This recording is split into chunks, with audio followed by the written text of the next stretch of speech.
UP के एक सरकारी कॉलेज के प्रोफेसर जो इस वक्त आपकी स्क्रीन पर हाफ पैंट में नजर भी आ रहे होंगे, ये प्रोफेसर भूगोल की पढ़ाई करवाते हैं। मायने ये कि ज्योग्राफी पढ़ाते हैं अपने स्टूडेंट्स को। लेकिन जो इनकी केमिस्ट्री है, इनकी महिला स्टूडेंट के साथ कुछ इस तरीके से बनी कि सोशल मीडिया पर चर्चा का विषय बन गया। बकायदा ये वीडियो देखिए। इस वीडियो में एक लड़की बैठी है टेबल के पास में और कहती है कि सर मेरी सरकारी नौकरी लग जाएगी ना। जवाब आता है प्रोफेसर साहब की तरफ से कि हाँ जरूर लग जाएगी, बस तुम्हें मेहनत करने की जरूरत है। और इसके बाद जो प्रोफेसर साहब हैं उस लड़की के साथ अश्लील हरकतें करते हैं और लगभग 3 मिनट 14 सेकंड का ये जो वीडियो है, इसमें साफ तौर पर पता लग रहा है कि किस तरीके से जो स्टूडेंट है वो अपने प्रोफेसर का साथ भी दे रही है।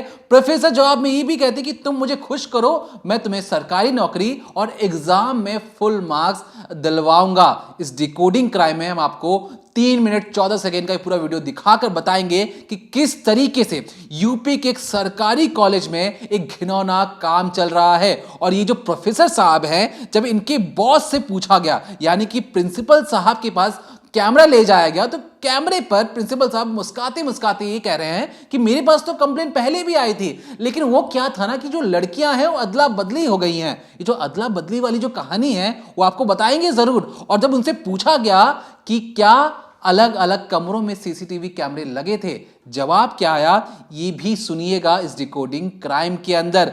ले चलेंगे आपको उस प्रोफेसर की एक ऐसी दुनिया में जहां पर वो समझता है कि वो राजा है और राजा के सामने हर एक जो लड़की है वो नतमस्तक होनी चाहिए, राजा की हर एक बात माननी चाहिए। एक सरकारी कॉलेज का प्रोफेसर किस तरीके से एक घिनौने काम पर उतर आता है और बाकायदा बेखौफ अंदाज से वो अब पिछले 20 सालों से यही सारी हरकतें करता है। जब पुलिस छानबीन करती है तो पता लगता है कि जो प्रोफेसर साहब हैं बहुत ज्यादा अश्लील हरकतों के एक चरम सीमा पर पहुंच चुके हैं। इनके पास लगभग सेंचुरी बना चुके हैं वीडियोग्राफी की अलग अलग लड़कियों के साथ। बकायदा वीडियो कॉल करते हैं, चैटे हैं आज हमारे पास। और लेकिन इन तक पुलिस पहुंची तो पहुंची कैसे? ले चलेंगे उस कमरे में जहां पर प्रोफेसर लड़कियों को बैठाकर अश्लील हरकतें करते थे और बताएंगे इस डिकोडिंग क्राइम के अंदर फिलहाल प्रोफेसर साहब कहां भागे हुए हैं।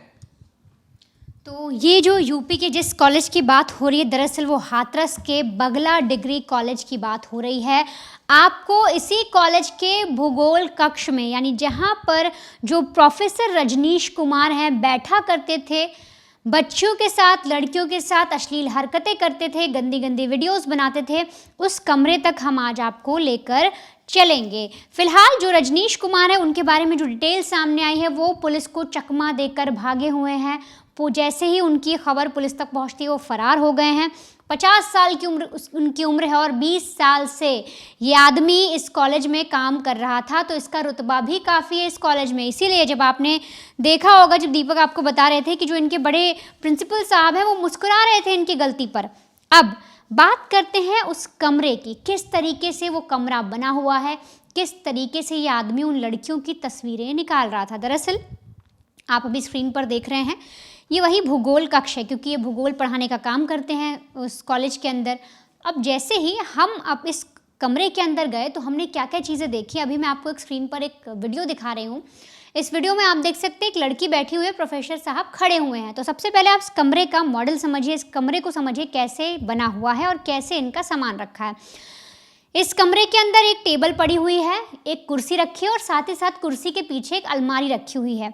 और अभी तक जो इन्वेस्टिगेशन हुई है उसमें ये माना जा रहा है कि इस अलमारी के पीछे ही ये जो प्रोफेसर है ये अपना मोबाइल छुपाता है और लड़कियों के साथ जब ये अश्लील हरकत करता है तब उनकी वीडियो बनाता है। और तो और इसने इतना ज़्यादा टेस्ट किया, इतना ज़्यादा एक्सपेरिमेंट कर रखा है कि जिस एंगल पर ये फ़ोन रखता है उस एंगल से बाकायदा एक एक शॉट या बाकायदा एक एक वीडियो जैसा भी ये बनाना चाहता है, जो भी ये तस्वीर निकालना चाहता है, वो सारी तस्वीरें बड़े ही आराम से रिकॉर्ड होती चली जाती हैं। अब आपको एक वीडियो दिखाती हूँ, पहले आप छोटा सा वीडियो देखिए, फिर मैं इसको समझाती हूँ कि इस वीडियो में हुआ क्या है। सरकारी टीचर सरकारी टीचर बन जाओगे अगर कोशिश करोगे। हाँ तो हम बहुत किसी करेंगे।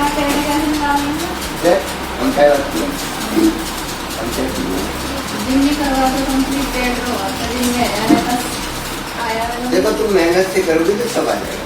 मेहनत ना इस वीडियो में एक लड़की जो है, एक छात्रा है, वो कुर्सी पर बैठी हुई है, प्रोफेसर साहब खड़े हुए हैं। वो बोलती है कि मेरी सरकारी नौकरी लग जाएगी क्या, मैं सरकारी टीचर बन पाऊंगी। उसके मन में ऐसे सवाल हैं, वो प्रोफेसर से पूछती है। जो रजनीश कुमार है, यह आदमी जवाब देता है कि क्यों नहीं बन पाओगी, थोड़ी मेहनत करनी पड़ेगी। और बस इसके बाद वो आगे बढ़ता है, लड़की को किस करता है और फिर वापस आता है अपने दरवाजे की तरफ और चुपचाप चोर नज़र से बाहर देखता है कि कहीं कोई आ तो नहीं रहा, कहीं कोई है तो नहीं। और इसके बाद फिर ये लड़की के पास चला जाता है। इन दोनों के बीच में बातचीत होती है। लड़की बोलती है कि आजकल जितनी भी जॉब लग रही हैं, जो भी मार्केट में काम आ रहा है, उन सब में कंप्यूटर आना बहुत ज़रूरी है। तो ऐसे में मुझे कंप्यूटर सीखना है, तो क्या मुझे कंप्यूटर दिला दोगे? ये लड़की उस प्रोफेसर से बोलती है। इस पर प्रोफेसर कहता है क्यों नहीं दिला देंगे। और फिर इस लड़की के साथ अश्लील हरकतें, इसको छेड़ना, यौन शोषण करना शुरू कर देता है। लेकिन यहाँ पर मैं एक बात और कहूँगी कि जो वीडियो हम देख रहे हैं, जिस वीडियो को इस वक्त मैंने आपको भी दिखाया, इसमें साफ तौर पर जाहिर हो रहा है कि जो भी हो रहा है दोनों की रजामंदी से हो रहा है, ना कि प्रोफेसर ज़बरदस्ती करने की कोशिश कर रहे हैं। इसमें जो लड़की है वो साफ तौर पर एक तरीके से अपने आप को प्रोफेसर के आगे पेश कर रही है। उसने किसी भी बात पर रोक टोक नहीं की, किसी भी बात पर मना नहीं किया। और ना ही इसमें ऐसा देखने को मिल रहा है कि उनके साथ जो लेडी हैं, जो फीमेल छात्रा है, उसके साथ कोई बदतमीज़ी की जा रही हो या उसके साथ ज़बरदस्ती किया जा रहा हो, उसे मजबूर किया जा रहा हो। इस वीडियो में ऐसा कहीं नहीं दिखाई दे रहा। साफ तौर पर पता लग रहा है कि लड़की भी अपने प्रॉफिट के लिए ऐसी चीज़ें करवा रही है। ये मैं साफ तौर पर आपको बता रही हूँ। और आपने इस वीडियो में साफ तौर पर देखा भी कि किस तरीके से वो बोल रही है कि मुझे सरकारी टीचर बनना है, मुझे कंप्यूटर दिलवा दोगे। तो लड़की को भी पता है कि वो क्या कर रही है, किस लिए कर रही है, उसे क्या चाहिए। इस वीडियो में साफ तौर पर देख चुके हैं आप। अब ये पूरा मामला खुलता कैसे है और ये जो हाथरस का जो बगला डिग्री कॉलेज है, इसका भंडा कैसे फूटता है कि इसके अंदर ये पूरा कांड किया जा रहा था। तो दरअसल होता यह है कि एक एफआईआर पहुंचती है महिला आयोग के पास। आप अपनी स्क्रीन पर एक एफआईआर देख रहे हैं। ये वही एफआईआर है, इसमें लड़की का नाम हम आपको नहीं दिखा सकते। ये महिला आयोग के पास पहुंचती है और इसमें कहा जाता है कि जो प्रोफेसर हैं वो अक्सर लड़कियों के साथ यौन शोषण करते हैं, उनको छेड़ते हैं, उन्हें कमरे में बुलाते हैं और इसी भूगोल कमरे में ले जाकर वो गंदी गंदी हरकतें करते हैं, वीडियो बनाते हैं, वीडियो को पॉर्न साइट पर अपलोड करते हैं। इस तरीके की शिकायत की गई। जब महिला आयोग एक्शन में आया तब पुलिस तक बात पहुंची और पुलिस जब इस पूरे केस में इन्वेस्टिगेट करने आई तो पुलिस को सच्चाई लगी। पुलिस को पता लगा कि हाँ, जो प्रोफेसर है वो लड़कियों के साथ इस तरीके की हरकत कर रहा था। साथ ही साथ अपने मोबाइल के अलमारी के पीछे उसने मोबाइल छुपा कर रखता था, जिसके ज़रिए वो वीडियो बनाया करता था। और उसी के ज़रिए ये सारे जो वीडियो हैं अश्लील, वो पॉर्न साइट तक पहुँचे हैं। आपको तमाम तरीके की तस्वीरें अभी स्क्रीन पर दिख रही होंगी। वही लड़कियाँ हैं जिनको ये अपने भूगोल कक्ष में बुलाता था, इसी रूम के अंदर, और उनके साथ गंदी गंदी हरकतें किया करता था।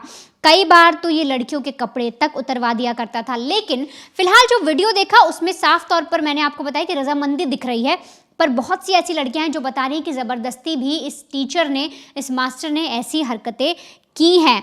अब यहाँ तक की बात होने के बाद जब महिला आयोग एक्शन में आया, पुलिस जब इसको पकड़ने चली, ढूंढने चली, तो पुलिस के हाथ ये नहीं लगा, फरार हो गया। और इसके बाद जितनी इन्वेस्टिगेशन पुलिस ने की, एक बार आप पुलिस की बात सुनिए, फिर मैं आपको आगे समझाती हूँ। प्रोफेसर साहब का चैम्बर है, वो भी इसमें इसका मिसयूज किया गया है। तो उस संबंध में वो टीम वहाँ पे भेजी गई है। और जो अब जहाँ तक विक्टिम की बात है, उनकी निजता और उनकी गरिमा का ध्यान रखते हुए हम उनसे शिनाख्त करने की कोशिश कर रहे हैं और सुसंगत साक्ष्य ग्रहण करने की कोशिश कर रहे हैं। जांच में क्या कुछ ऐसे तथ्य सामने आए हैं अब तक जो शिकायतें भी हुई हैं और जांच कमेटी बनाई गई है कि इसमें कॉलेज प्रशासन और कॉलेज के मैनेजमेंट और प्राचार्य को भी कुछ कोई प्रार्थना पत्र मिले हों या उन्होंने कुछ कार्रवाई की हो अब तक? क्या उन्होंने कुछ किया था इसमें अब तक पुलिस की एफआईआर से पहले? देखिए, पुलिस की एफआईआर जिस दिन हुई है 13 तारीख को, उसके पहले का तो मुझे नहीं पता कि उनके द्वारा ऐसा कुछ किया गया है। लेकिन हम इन संबंध में जो कॉलेज एडमिनिस्ट्रेशन से अवश्य जानने की इन राइटिंग हम पूछेंगे कि आपके पास इस तरह की कोई एप्लीकेशन आई तो आपने इस संबंध में क्या साक्ष्य ग्रहण किए और इस संबंध में क्या कार्रवाई की गई है। जैसा कि ये बताया जा रहा है कि प्रोफेसर की गिरफ्तारी के लिए लगभग गिरफ्तारी उसकी जल्दी होने की संभावनाएं हैं। जी, क्या कहेंगे इस बारे में कुछ? हाँ, हम कटिबद्ध हैं। We are trying our best कि हम उसको गिरफ्तार करें। निश्चित ही हम गिरफ्तार करें। तो पुलिस ने साफ तौर पर कहा कि अभी इन्वेस्टिगेशन की जा रही है, जो मास्टर है वो फरार है, उसे पकड़ने में बहुत ज़्यादा जल्दबाजी करनी होगी क्योंकि जब वो पकड़ा जाएगा तभी और ज़्यादा चीज़ें सामने निकल कर आ पाएंगी। लेकिन इस मामले में जब हमारे रिपोर्टर्स ग्राउंड पर पहुंचे, जब हमने इन्वेस्टिगेट किया तो पता लगा कि अभी तक जितनी भी लड़कियों के साथ इसने अश्लील हरकत की उनमें से 65 से ज़्यादा वीडियो मिले हैं गंदी गंदी हरकतों के। इसके अलावा हमारे हाथ में खुद 15-16 ऐसे पिक्चर्स लगी हैं, ऐसी चैट्स लगे हैं, ऐसे वीडियो मिले हैं जिसमें साफ तौर पर दिख रहा है कि किस तरीके से एक स्कूल के अंदर जो शिक्षा का मंदिर होता है, एक कॉलेज के अंदर जहां पर पढ़ाई की जा रही है, बच्चों को अच्छी शिक्षा दी जा रही है, वहीं पर ये लड़कियों के साथ अश्लील और गंदी हरकतें कर रहा है। अब ऐसे में हमें कई सारी तस्वीरें मिली जिसमें दिख रहा है कि वो अलग अलग लड़कियों से वीडियो कॉल पर बात कर रहा है, उनसे कपड़े उतारने की बात कह रहा है। और तो और जो चैट हाथ में लगी, अभी आपको मैं स्क्रीन पर दिखा रही हूँ, ये अलग अलग लड़कियों से की गई बातचीत है जिसमें एक को वो बोलता है कि मैं नाराज़ नहीं, और एक को कह रहा है कि मैंने तुम्हारे लिए कपड़े लिए हैं। मतलब लड़कियां भी इससे कुछ ना कुछ फेवर ज़रूर ले रही हैं। अब देखिए, इस वक्त जो आप स्क्रीन पर देख रहे हैं उसमें साफ तौर पर ऊपर एक मैसेज दिख रहा है जिसमें लिखा है, जब मैं कह रहा हूँ कि मैं नाराज़ नहीं हूँ। ये मैसेज किसी और का नहीं बल्कि प्रोफेसर का है। लड़की लिखती है, ओके मत बताओ, आपकी मर्जी। ये जो आदमी है फिर से कहता है मैं नाराज़ नहीं हूँ। लड़की लिखती है, ओके। इसके बाद वो बोलता है कि मैंने आपको नियंत्रण में करना सीख लिया है, मतलब मैं आपको कमांड दे सकता हूँ, मैं आप समझ गया हूँ कि आपको कैसे काबू पाना है। ये प्रोफेसर उस लड़की से बोलता है। लड़की बोलती है क्या? तब वो बोलता है, अब मैं आपको लव यू या मिस यू नहीं बोलता हूँ क्योंकि आपको डर लगता है बोलने में, आप जवाब नहीं देते हो। मतलब डायरेक्टली एक टीचर है, 50 साल का टीचर है, बच्ची से इस तरीके से बात कर रहा है। इसके अलावा कुछ चैट्स और इसके सामने आए जिसमें एक लड़की को बेगम कहकर ये रिकॉग्नाइज कर रहा है, बेगम करके इंट्रोड्यूस कर रहा है। वो बोलता है कि हमारी बेगम का मुंह तो टेढ़ा नहीं है, क्योंकि लड़की ने टेढ़े मुंह वाला एक इमोजी भेजा हुआ है जिस पर वो ऐसे रिप्लाई कर रहा है और कहता है कि आप अपनी पसंद से कुछ भी ले आना, क्योंकि लड़की ने इससे कुछ सूट या कपड़े मंगाए हैं प्रयागराज से, जिस पर लड़की उससे पूछती है कि आप ला रहे हैं नहीं ला रहे हैं। प्रोफेसर बोलता है बताओ किस तरह का चाहिए। तब जो लड़की है वो बोलती है आप अपनी पसंद से ले आइए। ये चैट आप अपनी स्क्रीन पर देख रहे हैं जिसमें साफ तौर पर एक एक चीज़ें लिख रही हैं। 3 स्क्रीनशॉट मैंने आपको दिखाए, 2 अलग अलग लड़कियों से बातचीत है। तो साफ तौर पर यह जाहिर हो रहा है कि लड़कियां भी इस प्रोफेसर से फेवर ले रही हैं। आपको पता लगा कि पुलिस किस तरह से इन्वेस्टिगेट कर रही है, शिकायत किस तरीके से आई और कैसे कैसे वीडियो मिले, और साथ ही वो कमरा जहां पर अक्सर लड़कियां जाती थी, लड़कियां अपना काम कहती थी, काम कराने के बदले ये उनके साथ गंदी हरकतें करता था, उनके वीडियो बनाता था। लेकिन इसमें भी कई तरीके की चीज़ें सामने आ रही हैं। पुलिस का ये भी मानना है कि एक प्रोफेसर है जिसका चेहरा दिख रहा है, एक लड़की है जिसका चेहरा दिख रहा है। हो सकता है प्रोफेसर अपना चेहरा ना दिखे, ब्लर कराकर, हाइड कराकर लड़की के साथ जो तस्वीर ली गई है गंदी गंदी सी या बिना कपड़ों के, वो पॉर्न साइट पर डाल सकता है। पर पुलिस का मानना है कि इसमें कोई और आदमी भी शामिल हो सकता है, क्योंकि कोई भी प्रोफेसर या कोई भी शख्स अपना चेहरा दिखाकर ऐसी तस्वीरें गंदी साइट्स पर नहीं डालेगा। अब जब इनके साहब से कंप्लेन की गई, क्योंकि कहा जा रहा है कि ये कंप्लेन पहली बार नहीं है, पहले भी हुई है, तो आखिर पहले क्या एक्शन लिया गया, किस तरीके से जो इनके बड़े साहब हैं यानी इनके जो बॉस हैं प्रोफेसर के, वो कैसे खिसिया रहे थे, किस तरीके से हंस रहे थे और कैसे इस पूरी बात पर पर्दा डालने की कोशिश कर रहे थे, आप वो भी समझिए।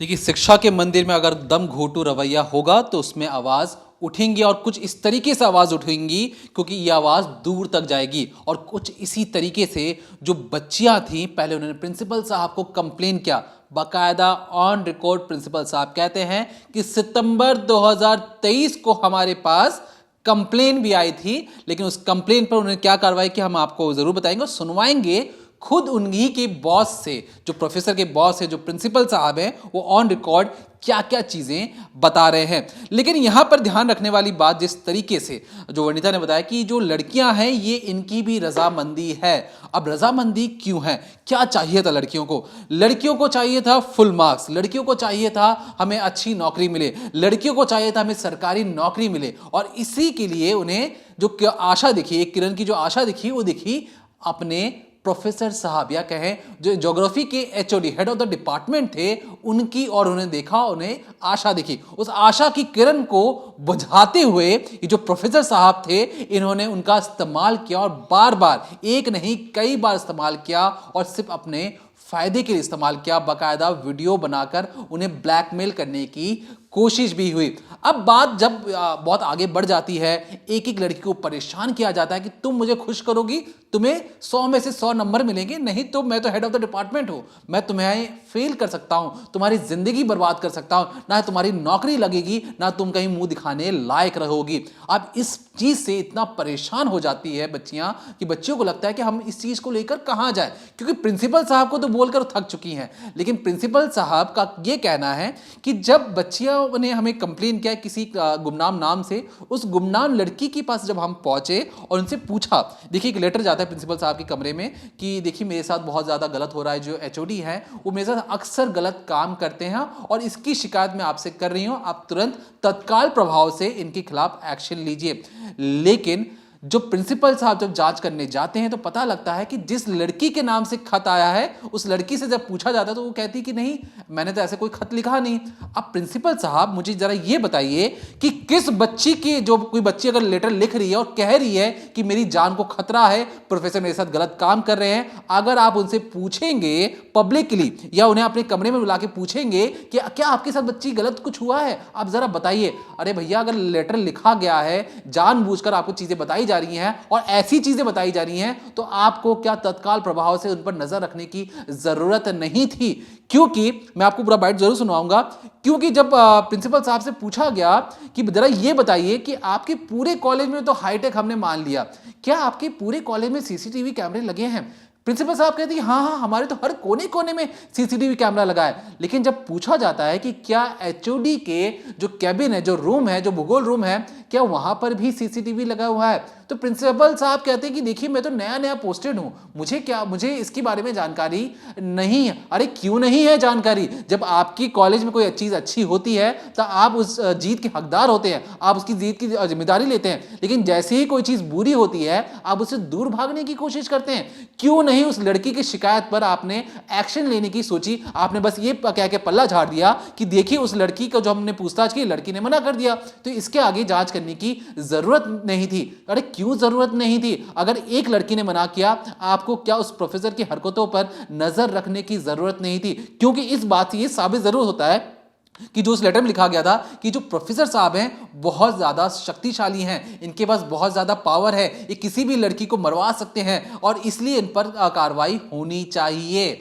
लेकिन चलिए अब हम आपको आगे की चीजें बताएंगे कि पुलिस ने एक्शन क्या लिया और ये जो वीडियोस हैं ये किस तरीके से अचानक से सोशल मीडिया पर सामने आ गई हैं। पहले खुद प्रिंसिपल साहब की हंसता हुआ एक इंटरव्यू देखिए और समझिए कि अंदर की कहानी क्या है।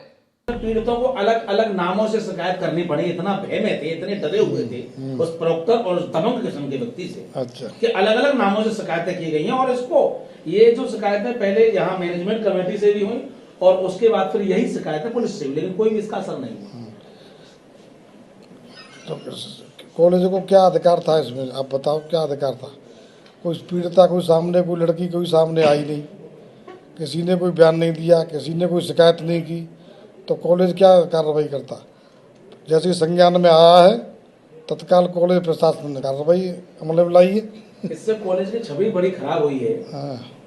और साथ ही साथ ये जो पूरे यहाँ का ये जो पूरा प्रकरण है, ये महिला आयोग, उत्तर प्रदेश के मुख्यमंत्री योगी आदित्यनाथ महाराज जी, देश के प्रधानमंत्री और तमाम यहाँ देश के लोगों को इसमें, उसके बाद जब मुख्यमंत्री जी का यहाँ से पत्र जारी हुआ है, जब वीडियो फोटो पहुंचे, तब यह कार्रवाई हुई है।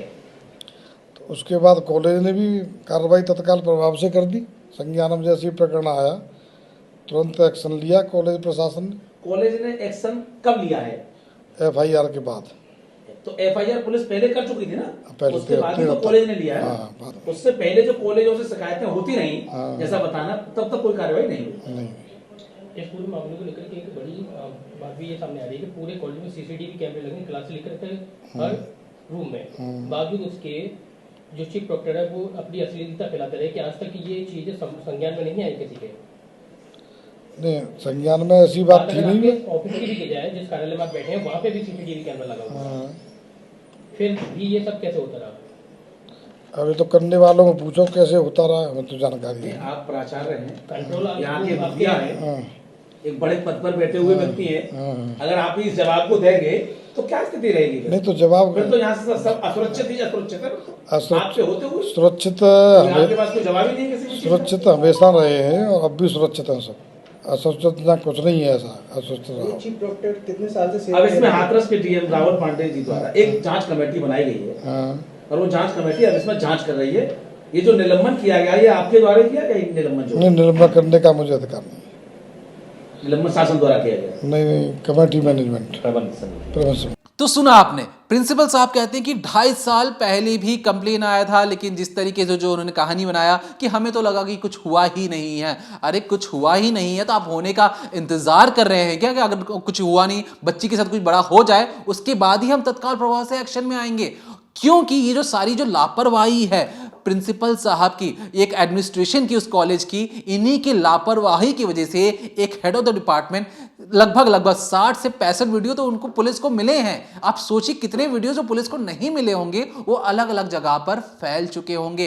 अभी जो लड़की है, जिस भी लड़की ने इस प्रोफेसर साहब का कंप्लेन किया, बाकायदा हमारे पास एक रिकॉर्ड भी है जो महिला आयोग को भेजा गया, पीएमओ को भेजा गया, सीएमओ को भेजा गया, सीएम से कह रहे हैं सीएम हाउस में भी भेजा गया है लेटर। इसके बाद ये जो सारी चीजें गुमनाम जरिए से पुलिस के पास भी कंप्लेन पहुंचाई जाती है। पुलिस भी कहती है कि हमारे पास एक लेटर आया था, लेकिन पुलिस ने जब एक्शन लिया तो सोचिए बहुत सारी चीजें बाहर आ गई हैं। अगर लगभग 2.5 साल पहले भी अगर कॉलेज प्रशासन चाहता, क्योंकि पुलिस वाले भी कोई सुपर हीरो नहीं है, वो भी इंसान है, तो कॉलेज प्रशासन चाहता तो एक्शन लेते हुए बहुत सारी चीजें कार्रवाई कर सकता था। लेकिन उन्होंने क्या सोचा कि जिस बच्ची ने कंप्लेन किया है उसी बच्ची को पहले बुला के पूछो, अरे बच्ची ये बताओ तुम्हारे साथ क्या क्या चीजें हुई हैं, कौन गलत कर रहा है तुम्हारे साथ? अरे कौन सी बच्ची आपके सामने डर के मारे बताएगी कि देखिए प्रोफेसर साहब तो मुझे कहते हैं कि कपड़े खोलो, प्रोफेसर साहब मुझे कहते हैं कि मुझे किस करो? कोई बच्ची नहीं बताएगी ये सारी चीजें। ये कॉलेज प्रशासन की जिम्मेदारी होनी चाहिए थी कि हम उस बच्ची को किस तरीके से सेफ रखें। लेकिन यहाँ कॉलेज प्रशासन की लापरवाही देखिए। प्रिंसिपल साहब हंसते हुए कहते कि हाँ 2.5 साल पहले कंप्लेन आया था, हम कुछ कर नहीं पाए। लेकिन ये जो सारी चीज़ें होने के बाद याद रखिए कि ये जो वीडियोस है, ये जो हमें भी थोड़ा सा डाउट लगा कि ये जो वीडियोस हैं ये वीडियोस पॉर्न साइट पर अपलोड कैसे हो गए? क्योंकि जो 50 साल का ये जो प्रोफेसर है इसकी तस्वीर भी है, इसकी फोटोज भी हैं, वीडियोस भी हैं, और ये जिस लड़की से जो हरकतें कर रहा है उसकी भी वीडियोस हैं। अब जो हमें डाउट लगा कि 50 साल का प्रोफेसर वीडियो रिकॉर्ड तो ज़रूर कर रहा है, क्या उस 50 साल की प्रोफेसर से इतना टेक्नोलॉजिकल एडवांस होगा कि पॉर्न वेबसाइट पे जाकर अपना बिना ब्लर किया हुआ जो वीडियो है उसे अपलोड कर सके? क्योंकि उसे डर ये हो सकता है, प्रोफेसर को डर ये हो सकता है कि मेरी समाज में बहुत ज़्यादा नाम है, मैं एक कॉलेज में एक डिपार्टमेंट का हेड ऑफ द डिपार्टमेंट हूँ, अगर ये सारी चीज़ें बाहर आ जाएंगी तो मुझे नुकसान हो सकता है। लेकिन इस डर के बावजूद भी अगर प्रोफेसर इसे अपलोड कर रहा है तो पुलिस को शक है कि हो ना हो, भले ही प्रोफेसर साहब ने अपना वीडियो जरूर रिकॉर्ड किया हो लड़कियों को धमकाने के लिए, ब्लैकमेल करने के लिए कि तुम्हारी जिंदगी खराब कर दूंगा, लेकिन हो सकता है कि प्रोफेसर साहब इस पूरे वीडियो को पॉर्न साइट पर अपलोड ना कर रहे हों। कोई तीसरा शख्स भी होगा जो बार बार इंतजार करता होगा कि प्रोफेसर जब कोई ऐसी हरकतें करें तो उनके फोन से फटाफट फाइल ट्रांसफर कर कर पॉर्न वेबसाइट पर इस वीडियो को अपलोड कर दो। और जो भी शख्स कर रहा है